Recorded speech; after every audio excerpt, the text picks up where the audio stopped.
c'est pas moi qui ai choisi des choses, hein, parce que j'aurais refusé le combat. Il l'aurait proposé à Mickaël. Donc voilà, en fait, moi, c'est pas de ma faute. Maintenant, moi, ce jour-là, j'étais là, j'ai rien demandé à personne. Je comptais combattre contre Mickaël comme convenu. Donc voilà. Maintenant, moi, que je vois Mickaël parle beaucoup, je tiens quand même à dire quelque chose quand même.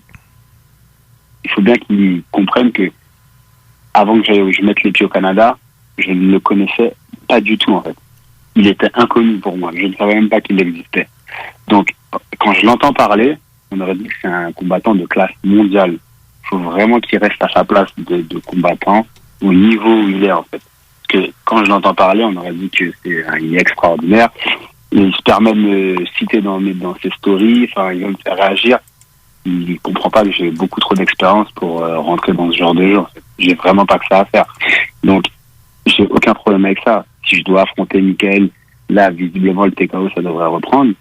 Si Stéphane me fait une bonne proposition pour une ceinture et il met Mickaël, il n'y a aucun problème. Sinon, si c'est pour faire un combat, ça ne m'intéresse même pas. De battre Mickaël, ça ne va rien m'apporter. Enfin, ça ne m'apportera rien du tout. Il est moins classé que moi, il est moins fort que moi. Enfin, j'ai aucun intérêt à combattre contre Mickaël. Donc, il y a un but, un projet derrière de ceinture, il n'y a pas de problème, je suis partant. Mais enfin, faut vraiment qu'ils comprennent que je sais pas si, pour moi, il fait de moi comment dirais-je, la priorité de sa vie. Enfin, merci pour l'attention que tu me donnes, Mickaël, si tu es en train d'écouter.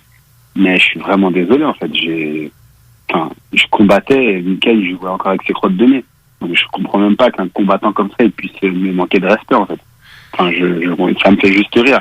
J'ai combattu des combattants 100 fois plus forts que lui. Et je les ai battus. Il y a des fois où j'ai perdu, mais enfin voilà, un combat, on gagne, on perd. Mais quand on entend parler, on dirait qu'il est déjà à l'UFC ou enfin voilà.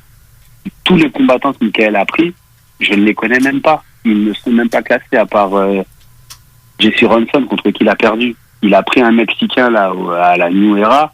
C'est un mec inconnu au bataillon. Un mec qui avait 8-1 avant d'affronter Mickaël. J'ai regardé son Sherdog. Les mecs qu'il a pris, c'est des Mexicains où je sais même pas on les a sortis d'où. Ils ont des palmarès, mais où c'est négatif, où c'est limite.